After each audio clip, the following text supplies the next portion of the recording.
Coffee spilled across the linoleum 3 hours ago, drying into a sticky brown puddle that caught Garrett's eye every time a shadow passed the door. He sat on the edge of the examination table, heavy boots planted firm, a scarred brindle mastiff pressed against his shin. Nobody touched him. Nobody touched his dog. Nobody. Frost built up on the metal grating of the overhead air vent, rattling with a rhythmic, high-pitched mechanical whine. Garrett kept his eyes locked on it for a full 3 minutes before tracking his gaze back down to the door. It was a flimsy piece of hollow-core wood painted a nauseating shade of institutional mint green. It didn't lock. Worse, it didn't even latch properly. Every time a nurse jogged past in the corridor, the sudden shift in air pressure caused the door to rattle against its frame. Each rattle sent a microscopic jolt of electricity down Garrett's spine, pooling in the base of his neck. He shifted his weight, and a sharp, jagged spike of agony shot up his left thigh. It felt like ground glass rubbing against rusted iron. The hardware in his knee 3 titanium screws and a plate put there a decade ago in a sterile military hospital in Germany was rejecting him. Or rather, the localized staph infection breeding beneath the scar tissue was rejecting the hardware. His skin was tight-hot to the touch and stretched so thin over the swelling joint that it looked translucent. He didn't want to be here. County General's emergency overflow clinic was a chaotic, unsanitary mess. It smelled of industrial bleach trying and failing to mask the sour reek of old sweat vomit and wet wool. Garrett wiped a sheen of cold sweat from his forehead with the back of a calloused hand. His internal thermostat was broken, hijacked by the fever spiking in his blood. 1 minute he was shivering, feeling the abrasive scratch of his tactical pants against his legs. The next he was suffocating in the heavy, stagnant air of Treatment Room 4. A low, vibrating rumble vibrated against his right calf. Garrett dropped his hand, letting his fingers bury themselves in coarse, wire-stiff fur. Scrap didn't look up, but the dog leaned harder against his owner's leg, a solid 70 pounds of muscle, bone, and scar tissue. Scrap was a mastiff mix Garrett had pulled out of a rusted-out shell of a car 3 years ago. The dog had a torn left ear, a jagged line of missing fur across his ribs and eyes that held the exact same exhausted, hypervigilant paranoia that Garrett saw in the mirror every morning. Technically, Scrap wore a faded red vest that read, "Service Animal." Practically, Scrap was Garrett's early warning system. If the dog was calm, Garrett could almost pretend to be normal. But Scrap wasn't calm today. The dog was panting short and shallow, his dark eyes tracking the sliver of the hallway visible through the crack in the door. Garrett knew he was being difficult. He knew it with the logical, analytical part of his brain that had once planned extraction routes and calculated bullet drop. He was a 46-year-old man in a civilian hospital with a nasty infection, not a besieged soldier holding a choke point. But his nervous system didn't give a damn about logic. His nervous system only knew that there were too many voices, too many erratic footsteps. The relentless, high-pitched beeping of an IV pump in the next room sounded exactly like the arming sequence of a tripwire explosive. The heavy crash of a rolling cart hitting a wall down the hall made Garrett's jaw clench so hard his teeth ached. 20 minutes ago, a young orderly had walked in without knocking. He had taken one look at Scrap, frowned, and stepped forward with his hand outstretched. "Hey man, you gotta tie the dog up outside. Health code." The orderly had reached for Scrap's leash, a length of climbing rope Garrett held wrapped twice around his knuckles. Garrett hadn't thought. He had just reacted. His right hand snapped out, catching the orderly's wrist with a grip, like a bench vise twisting just enough to lock the kid's elbow, forcing him down to one knee. Scrap had stood up, uttering a guttural snarl that shook the paper covering the examination table. The orderly had turned pale, yanking his arm back the second Garrett released him, and backed out of the room with his hands up. Since then, no one had come in. Garrett was officially a problem. A hostile patient. He could see the red plastic clip they had attached to his chart hanging in the plastic box outside the door. He squeezed his eyes shut, trying to regulate his breathing. In for 4, hold for 4, out for 4. The tactical breathing exercise felt utterly useless. His heart was hammering against his ribs. He felt entirely exposed. The room had no secondary exit. The walls were thin drywall. The glass window behind him overlooked an alleyway covered only by a thin set of plastic blinds that let in slices of harsh yellow street lamp light. He was trapped in a box, sick compromised, and guarding the only living thing on the planet he actually trusted. Easy, buddy. Garrett murmured, his voice cracking from thirst. He didn't know if he was talking to the dog or himself. Scrap whined a high, thin sound and rested his heavy, blocky head lightly on Garrett's bad knee. The pressure was agonizing, but Garrett didn't push him away. The warmth of the dog's jaw was the only thing keeping him tethered to reality. If he let the dog go, he felt like he might actually tear the room apart. Footsteps approached. Not the frantic, rushing squeak of the ER doctors, but a steady, heavy, exhausted shuffle. Rubber soles dragging slightly against the linoleum. The footsteps stopped outside room 4. Garrett tightened his grip on the climbing rope leash. His muscles coiled, ignoring the blinding flash of pain from his knee. He squared his shoulders, pulling Scrap slightly behind his good leg, angling his body to shield the dog from whoever was about to walk through that door. He waited. The door didn't swing open with the frantic urgency Garrett had come to expect from this place. Instead, it was pushed open slowly, deliberately stopping when it hit the rubber doorstop. A woman stepped into the doorway. She didn't look like an authority figure. She looked like she had been awake for 2 days straight. She wore faded maroon scrubs that were frayed at the bottom hems, dragging slightly over a pair of scuffed, aggressively ugly orthopedic clogs. Her dark hair was wrenched into a messy knot at the back of her head, held together by a plastic claw clip that looked like it was missing half its teeth. She carried a plastic tray of medical supplies in one hand and Garrett's chart in the other. She paused on the threshold. Garrett's eyes tracked her every micro-expression. He looked for fear. He looked for the patronizing, overly gentle smile that nurses usually gave him when they realized he was a damaged vet. He looked for the authoritative glare of someone about to lecture him about hospital policy. He found none of it. The nurse her badge read Page in plain black letters. No last name looked at him. Then she looked down at Scrap. Scrap let out a low, warning rumble, the sound vibrating in his chest. Garrett tightened his grip on the leash, leaning forward slightly, his center of gravity shifting in preparation to stand. "Keep him down," Page said. Her voice wasn't harsh, but it wasn't soft either. It was flat, utterly drained of emotion, possessing the gravelly rasp of someone who lived on black coffee and unfiltered stress. Garrett didn't move. "He goes where I go. Nobody touches him."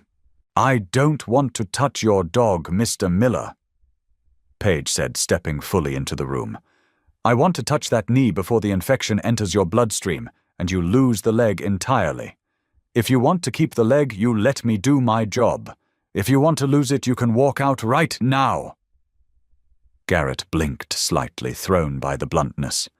He was used to being handled with kid gloves or treated like a criminal. This woman was treating him like an inconvenience. It was strangely refreshing. Page didn't wait for his permission. She set her plastic tray down on the small metal counter next to the sink with a sharp clatter. Garrett flinched at the noise, his shoulders jumping. Scrap barked once, a sharp, deafening sound in the small room. Page froze. She turned her back to the sink, her hands hovering over the sterile wrappers of the IV kit. She looked at Garrett. Really looked at him this time. Garrett knew what she saw. A large, heavily scarred man drowning in cold sweat, his face pale beneath a rough, graying beard. Eyes wide, pupils blown out by the adrenaline and the fever. Back pressed so hard against the wall the drywall was probably denting. knees bent, feet apart. He was a tightly wound spring made of razor wire sitting in a room that felt like a fishbowl. The air in the room hung thick and heavy. The rattling vent above them whined. The distant beep of the heart monitor next door kept time. Paige lowered her hands. She let out a long, slow breath through her nose. The faint smell of cheap hand sanitizer and stale peppermint gum drifted across the small space. She looked at the open door behind her. Then she looked at the thin plastic blinds covering the interior glass window that faced the busy hallway. She watched a doctor rush past, casting a fleeting shadow into the room. When the shadow crossed Garrett's face, she saw his jaw muscles flex so hard they trembled. She didn't ask, "Are you all right?" She didn't say, "You're safe here." She didn't try to reason with a nervous system that was actively short-circuiting. Without breaking eye contact with Garrett, Paige stepped backward towards the door. Garrett's grip on the leash tightened so hard his knuckles turned white. He thought she was leaving. He thought she was going to call hospital security. He braced himself for the inevitable confrontation, calculating how fast he could get Scrap out the emergency exit at the end of the hall before they could corner him. Instead, Paige reached behind her. She grabbed the heavy handle of the solid fire door and pulled it. Click. The door shut, cutting off the chaotic noise of the emergency room. The sudden silence in the room was heavy, ringing in Garrett's ears. Paige didn't stop there. She reached up to the top of the doorframe and engaged the heavy metal deadbolt. A loud metallic clack echoed in the small space. It wasn't a standard hospital procedure. Staff were supposed to have unrestricted access to trauma rooms. She locked them in. Next, she moved to the interior window. She grabbed the plastic wand hanging from the blinds and twisted it sharply. The plastic slats snapped shut instantly, blocking out the hallway light, the shadows and the prying eyes of the passing staff. The room grew dim, illuminated only by the single recessed bulb above the sink. The space felt instantly smaller, but it didn't feel like a cage anymore. It felt like a bunker. Paige turned around to face him. She stood relaxed, her weight shifted onto one hip, her hands resting loosely at her sides where he could clearly see them. She looked Garrett dead in the eyes, her expression calm, tired, and entirely resolute. "Secure," she said. That single word hit Garrett like a physical blow to the chest. Secure. It wasn't a medical term. It wasn't a hollow, patronizing reassurance designed to coddle a psychiatric patient. It was a tactical assessment. Paige hadn't told him he was safe, because in Garrett's world, safety was an illusion. Instead, she had identified the immediate threat, the chaotic, unpredictable perimeter, and she had neutralized it. She had validated his reality. The effect was instantaneous. The crushing, suffocating air pressure in the room seemed to vent outward. Garrett's lungs expanded, dragging in a ragged, shuddering breath that tasted faintly of dust and stale mint. The high-pitched ringing in his ears dialed back to a dull hum. The adrenaline that had been pooling in his joints, screaming at him to fight or flee, lost its violent edge, leaving behind a heavy, aching exhaustion. He looked at Paige. She hadn't moved. She was still standing by the closed blinds, giving him space, waiting for the circuit breaker in his brain to fully reset. Down by his leg, Scrap's rigid posture melted. The mastiff let out a long, shuddering exhale through his massive jowls, his lips flapping slightly with the force of it. The low growl died in his throat. He looked up at Garrett, then over at Paige before deliberately lowering his heavy hindquarters to the linoleum floor. He didn't lie down completely, but he broke his guard stance. Garrett slowly unfurled his fingers from the climbing rope leash. His knuckles were bone-white and cramped. He rubbed his thumb over the rough nylon, the friction grounding him back in his own body. "All right," Garrett rasped. His voice sounded like it had been dragged over gravel. He cleared his throat, tasting the metallic tang of dried adrenaline on the back of his tongue. "All right." Paige gave a single tight nod. She didn't smile. She didn't offer a cloying, "There you go." She simply turned back to the metal counter and picked up her plastic tray. She walked over her rubber clogs, squeaking softly against the floor. She stopped 2 feet away from the examination table, close enough to work, far enough to avoid crowding him.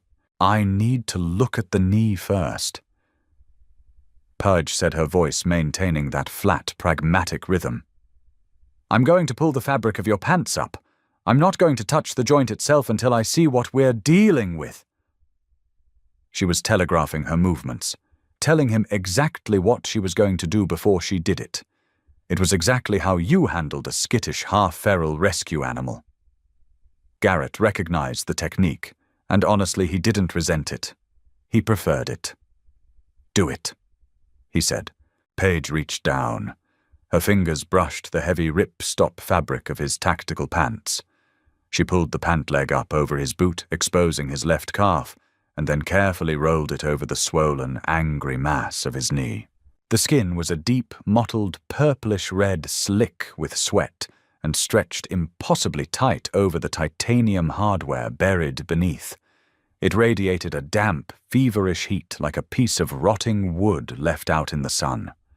The old surgical scar, a thick, jagged white line running vertically down his kneecap, was raised and inflamed. Paige didn't flinch at the sight of it. She didn't gasp or offer a sympathetic wince. She leaned in, her eyes narrowing as she studied the swelling. Cellulitis, secondary to a deep tissue infection. She muttered, almost to herself. "Probably localized around the plate. You're cooking a fever of at least 102. You're dehydrated. When was the last time you drank water?"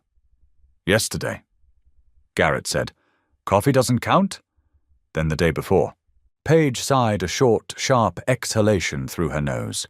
She reached into her tray and tore open a small square packet.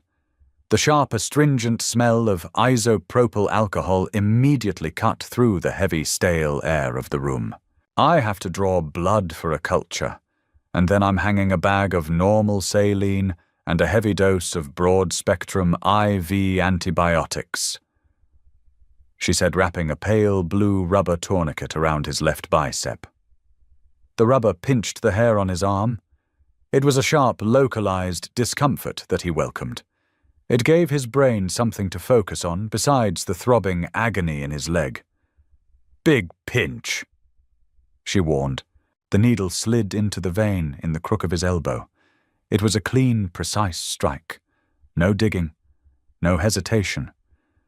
Garrett watched the dark, crimson flash of his own blood fill the plastic hub of the catheter. It looked too dark, too thick. Paige swapped the needle for a plastic syringe, drawing back the plunger to fill 3 small vials. Then she flushed the line with a syringe of saline. A sudden cold ribbon of fluid traveled up Garrett's bicep, a stark contrast to the burning fever radiating from his lower half. She taped the IV port down with precise, tearing strips of clear tape, her thumbs pressing the adhesive firmly against his skin. Her hands were surprisingly warm, the skin rough from endless washing and harsh antibacterial soaps. They felt like the hands of someone who worked for a living. Down on the floor, Scrap shifted. He rested his chin on his front paws, his dark eyes fixed entirely on Paige's hands. He let out a soft, questioning whine. "He's fine, Scrap," Garrett muttered, resting his heavy hand on the dog's broad head. "He's a good dog," Paige said quietly, not looking down. She didn't try to pet him. She didn't make kissy noises or offer her hand to sniff. She acknowledged the animal's presence and respected his job. Mastiff Mix found him in a junkyard in Barstow. Garrett said the words slipping out before he could stop them. He rarely volunteered information. He was guarding a rusted-out transmission. Paige reached up and hooked a plastic bag of clear fluid to the metal pole attached to the wall, followed by a smaller bag of milky yellow antibiotics. "Makes sense," she said, adjusting the plastic roller clamp. "He knows how to hold a perimeter." Garrett looked at her sharply. The phrasing wasn't accidental. He searched her face for a trace of mockery, but she was entirely focused on the drip chamber, counting the drops as they fell. "How long?" Garrett asked, nodding toward the IV bag. 30 minutes for the antibiotics to push through, Paige said. She pulled a rolling metal stool over with the toe of her clog and sat down, leaning her back against the sink counter. She pulled a clipboard onto her lap and clicked a cheap plastic pen. "I'm staying here until it's done." Garrett frowned, his brow furrowing. "You have other patients out there. I saw the board. It's standing room only." Paige didn't look up from her chart. She scratched a jagged line of cursive across the paper. "Room 4 is under quarantine for a highly contagious aggressive staph infection. Requires direct, uninterrupted observation by the attending nurse to prevent the spread of pathogens to the civilian population." Garrett stared at her. The room was silent save for the rhythmic mechanical rattle-hiss of the overhead vent and the soft scratching of her pen. She was lying. She was fabricating a medical excuse to stay in the room, effectively guarding the door so nobody else would come in and trigger him again. She was holding his perimeter. Garrett leaned his head back against the cold, dry wall, the tension draining out of his neck. He closed his eyes. "Thanks," he whispered. Paige just kept writing. "Don't mention it. Literally. If the charge nurse finds out I locked a fire door, I'll be fired before my shift ends." The 30 minutes stretched out in a comfortable, heavy silence. The initial rush of the cold IV fluid made Garrett shiver, his teeth clicking together once hard. Without a word, Paige had stood up, pulled a thin, scratchy hospital blanket from a cabinet, and tossed it onto his lap. It smelled faintly of industrial laundry detergent and starch, but it trapped the heat against his good leg. As the milky yellow antibiotic dripped into his vein, the intense stabbing pain in his knee slowly began to dull into a deep, manageable throb. The medication wouldn't cure the infection instantly, but the secondary pain relievers she had pushed through the line were doing their job. Garrett watched her. Paige looked utterly exhausted. The harsh overhead light caught the deep, bruised purple circles under her eyes and the pale, translucent quality of her skin. She sat slumped on the stool, her pen resting idly against the clipboard. Once she reached up and rubbed the bridge of her nose, letting out a heavy, ragged sigh that sounded like a tire slowly losing air. She wasn't a hero. She wasn't an angel of mercy descending from the heavens to heal a broken soldier. She was just a tired, overworked woman in an underfunded hospital who had made a split-second decision to treat a human being instead of a protocol. It made Garrett trust her more than anyone he had met in the last 5 years. "You look like hell," Garrett said. It wasn't an insult. It was an observation, a recognition of a shared state of being. Paige didn't take offense. She offered a dry, humorless smirk, keeping her eyes fixed on the blank wall opposite her. "Hour 14 of a 12-hour shift. The coffee machine broke at 3 a.m. and a guy in Bay 2 threw up on my spare shoes. I am currently running on spite and fumes." Garrett let out a sound that was half grunt, half laugh. It pulled at his chest, feeling rusty and foreign. Scrap's ears perked up at the sound, his tail thumping once heavily against the floor. "Spite's a good fuel," Garrett noted. "Burns clean. Until it burns you out." Paige replied quietly. She finally looked at him, her dark eyes locking onto his. There was no pity in them, just a mutual, unspoken understanding of what it felt like to be stretched too thin over too much chaos. "You know how it is." He did. He knew it in his marrow. The IV pump let out a sharp, melodic sequence of beeps. The small bag of antibiotics was empty. The plastic flattened against itself. The truce was over. It was time to re-enter the perimeter. Paige stood up, her joints popping audibly in the quiet room. She walked over, peeled the clear tape back, and pressed a folded square of gauze over the IV site. "Hold that," she instructed. Garrett pressed his thumb against the gauze while she swiftly withdrew the plastic catheter. She slapped a piece of medical tape over it, securing it tight. "I'm discharging you with a prescription for 2 weeks of oral clindamycin," she said, her tone shifting back to the flat clinical professional. She handed him a stack of papers. "Take them exactly as written. If you skip a dose, the infection will rebound, and it will be immune to the drug. If the swelling hasn't gone down in 48 hours, or if you run a fever over 103, you come back." Garrett folded the papers with one hand and shoved them into the deep cargo pocket of his pants. "Understood. Don't make me regret breaking protocol, Mr. Miller. Take the pills." "I'll take the pills." Garrett shifted his weight, sliding his bad leg off the examination table. Fire immediately lanced up his thigh as his boot hit the floor, but it was a structural pain, now not the blinding, feverish agony from an hour ago. He could carry it. He was used to carrying it. He stood up. He towered over her, a massive, imposing figure in a tiny room, but the dynamic had shifted entirely. Scrap stood up beside him, shaking out his heavy coat. His metal collar jingled sharply. The dog leaned his solid weight against Garrett's right knee, offering physical support. Garrett wrapped the climbing rope leash twice around his knuckles. Paige walked over to the door. She reached up to the plastic wand on the blinds. She paused, looking back at him over her shoulder. "Ready?" she asked. Garrett took a deep breath. He squared his shoulders, feeling the rough fabric of his shirt pull across the scars on his back. He adjusted his grip on the leash. The world outside that door was loud, chaotic, and dangerous. It always would be. But for the last 40 minutes, he hadn't been fighting it alone. "Open it," he said. Paige twisted the wand. The blind snapped open, flooding the dim room with the harsh yellow light of the hallway. Shadows danced across the glass. She reached up through the heavy metal deadbolt with a loud clack and pushed the heavy fire door open. The noise of the emergency room rushed in like a physical wave.